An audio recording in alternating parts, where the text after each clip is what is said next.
how you may have felt, O men of Athens, at hearing the speeches of my accusers, I cannot tell. But I know that their persuasive words almost made me forget who I was. Such was the effect of them, and yet they have hardly spoken a word of truth.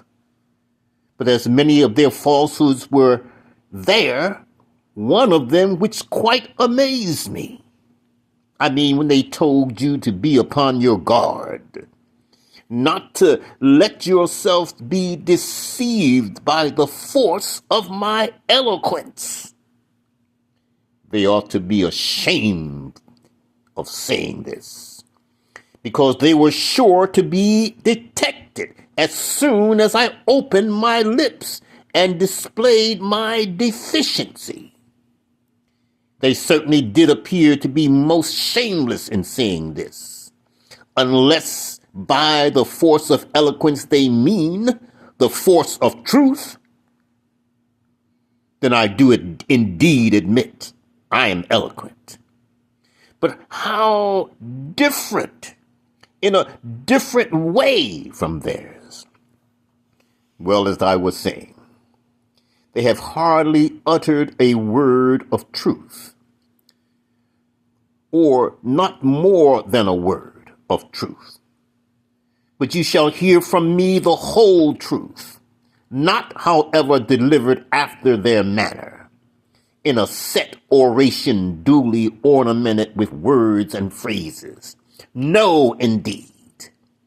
But I shall use the words and arguments which occur to me at the moment, for I am certain that this is right, and that my time of life I ought not to be appearing before you, O men of Athens, in the character of a juvenile orator. Let no one expect this of me. And I must beg of you to grant me one favor, which is this. If you hear me using the same words in my defense, which I have been in the habit of using, and most of you may have heard in the agora or at the table of the money changers or anywhere else, I would ask you not to be surprised at this and not to interrupt me, for I am more than 70 years of age, and this is the first time that I have ever appeared in a court of law, and I was quite a stranger to the ways of the place, and therefore I would have you regard me as if I really was a stranger, whom you would excuse if he spoke in his native tongue and after the fashion of his country. And I think this is not an unfair request.